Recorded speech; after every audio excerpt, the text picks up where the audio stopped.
Hi, my name is Marty Hernandez, licensed real estate broker.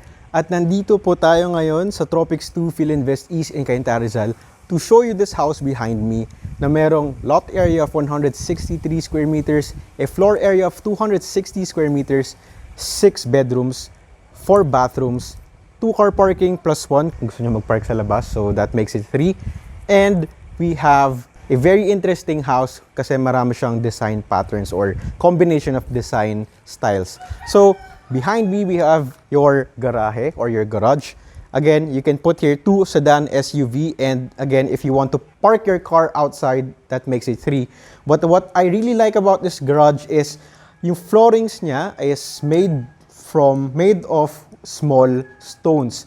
Kaya hindi siya ganun kadulas kapag naglilinis kayo or just in case na may pumasok na tubig during raining. You also have your hose right here, and of course may drainage doon. And we have a space right here na parang lanay or pocket garden, so pwede kayo maglagay ng mga coffee tables nyo dito to spend time with your guests. Yan, so kung may mga bisita kayo, pwede kayo maglagay dyan.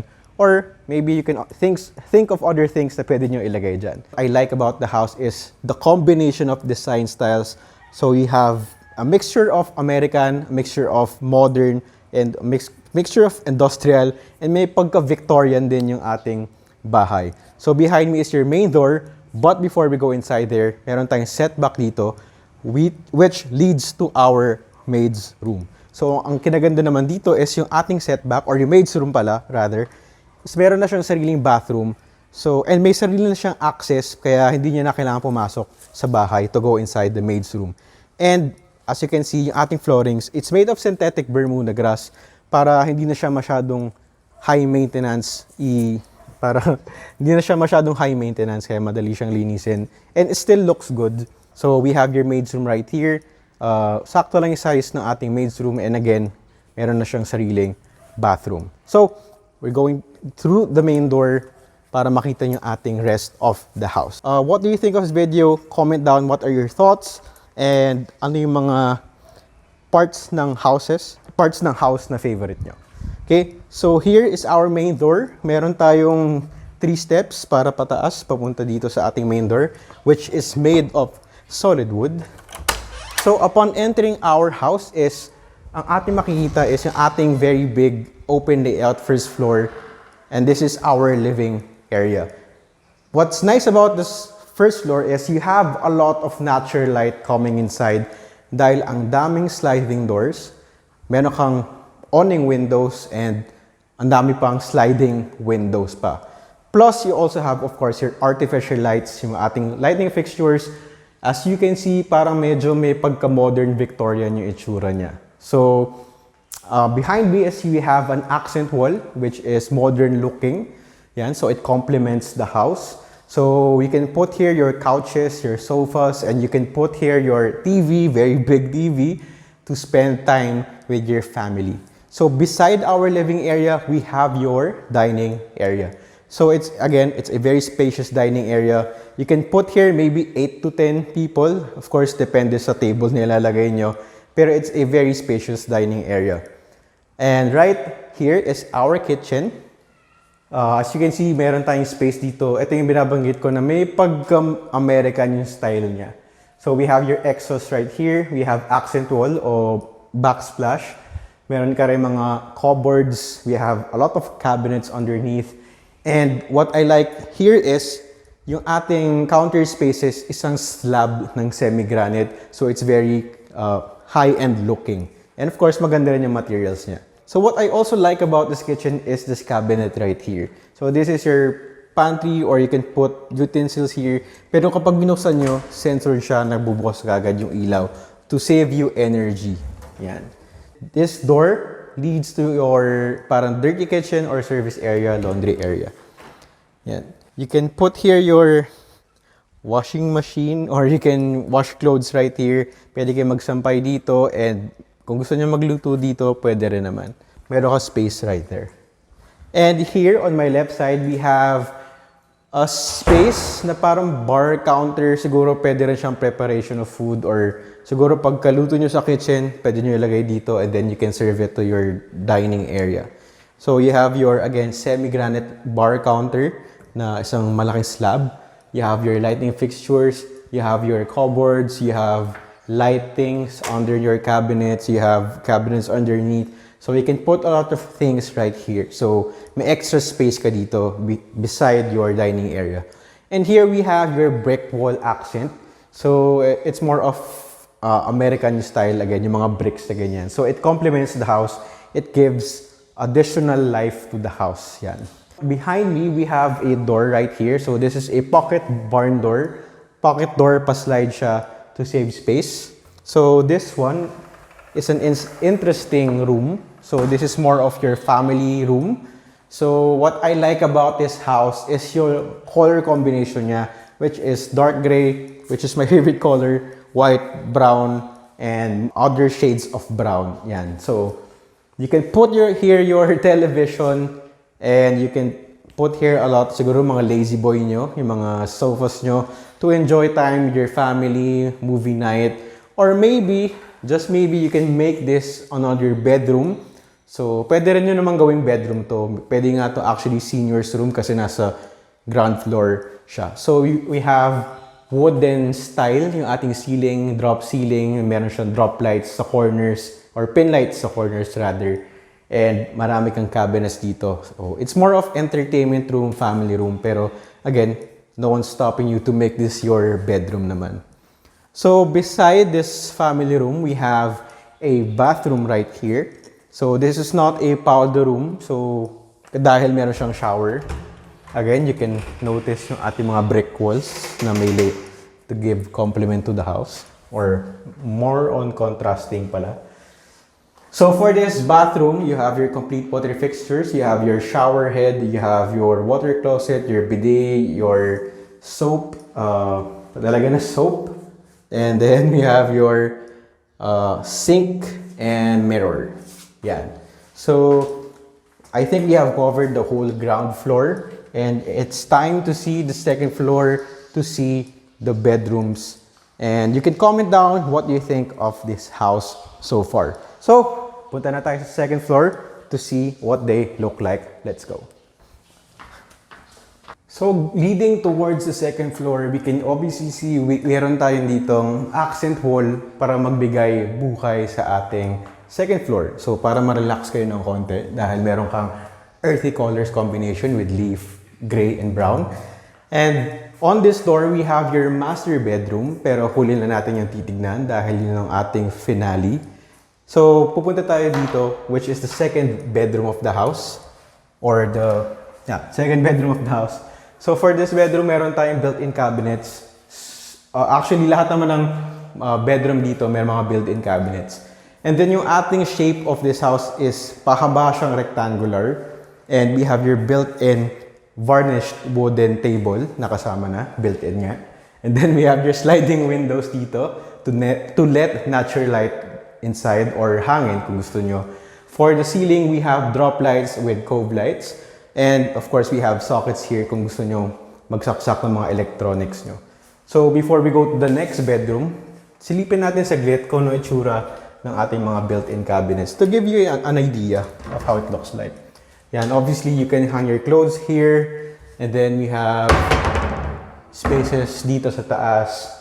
And then here we have parang pwede nyo lagyan ng mga maybe shoes or towels or something. And yeah. So, yung ating doors din pala, pare-pareho lahat na may solid wooden door. Yan. Very solid. Solid. So, here we have your next bedroom, which is a little smaller than the previous one na nakakita lang natin. Pero, same design concept, same built-in cabinets with your same built-in varnished built-in table. So, pwede kayo mag-work or aral dito just in case you're still studying. And we have your sliding windows, same drop ceiling with cove lights. Yan. Actually, wala pa palang cove lights nakasama. Yan. So, for the flooring of the second floor, meron siyang ceramic tiles na 60 by 60.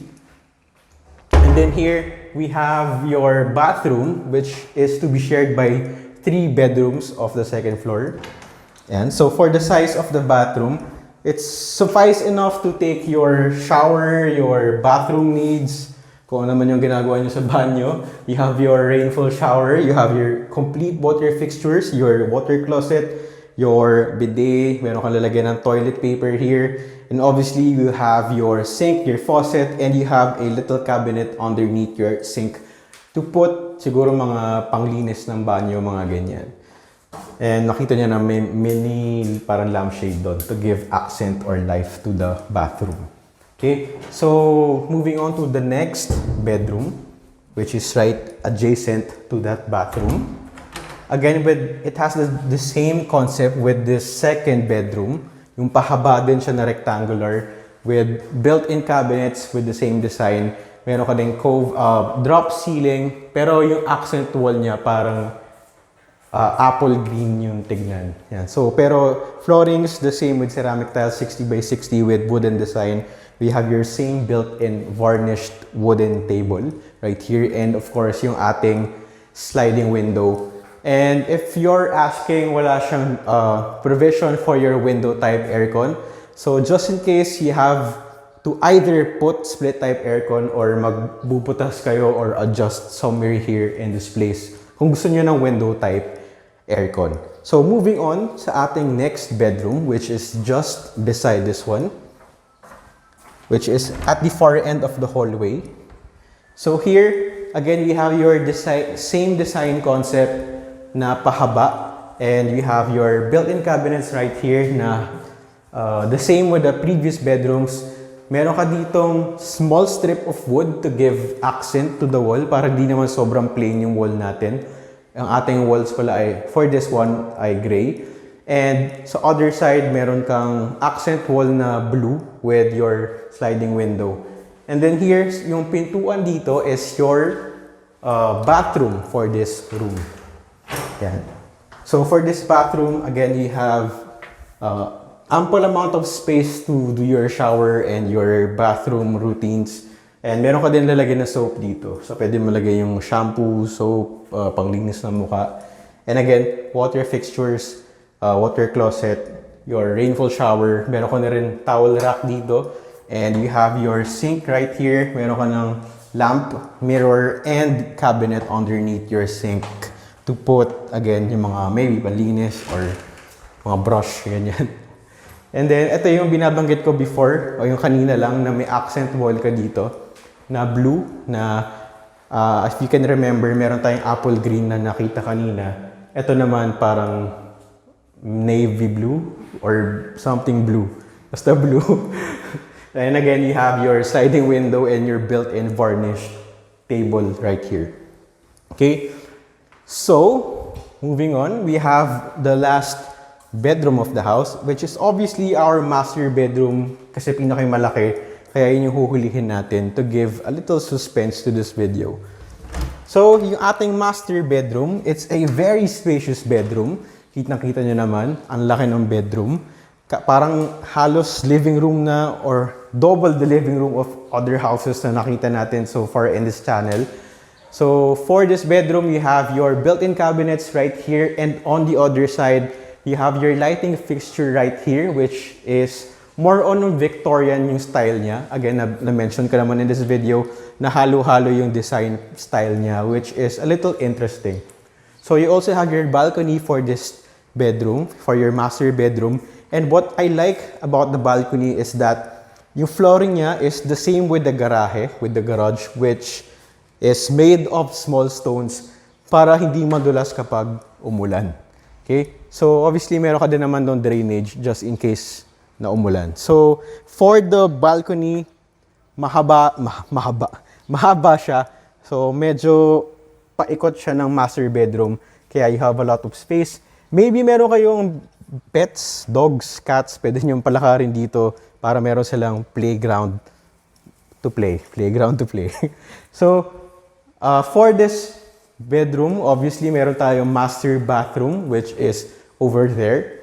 Pero bago tayo pumunta sa master bathroom, silipin natin kung ano itsura ng ating built-in cabinets. Okay? So, here you can put your clothes. Here you obviously, parang ano lang siya, spaces lang talaga siya. And then here, more clothes for you. And then here, siguro mga shoes. Yan. And you also have a very long built-in varnished wooden table right there. Na may mga drawers din sa ilalim to put siguro mga pen, papers, ganyan. So over here, we have your very big, spacious master bathroom. Ang feeling niya is parang nasa hotel ka na. You have your warm lighted na fixture. Again, parang medyo modern Victorian yung itsura niya. We have your very big sink dito. And we have cabinets underneath it. You have spaces above it. You have a parang light towards the sink para maraming ilaw. You have your shower area right here na may partition na para hindi na pumunta yung tubig to the other places. And you have a door right here made of glass. Obviously, you also have your rainfall shower and you have a bathtub right here with towel rack para mag-relax kayo after your tiring day. So that's it for this video. Comment your comments about this house. And if you want to schedule for a viewing, for a tripping, if you want to see this house personally, ilalagay ko yung number ni Jorel sa screen. He's my agent, so we can contact him to schedule for a viewing. So that's it for this video. I hope you enjoyed. I hope you stay safe. And I'll see you in my next video. Keep safe.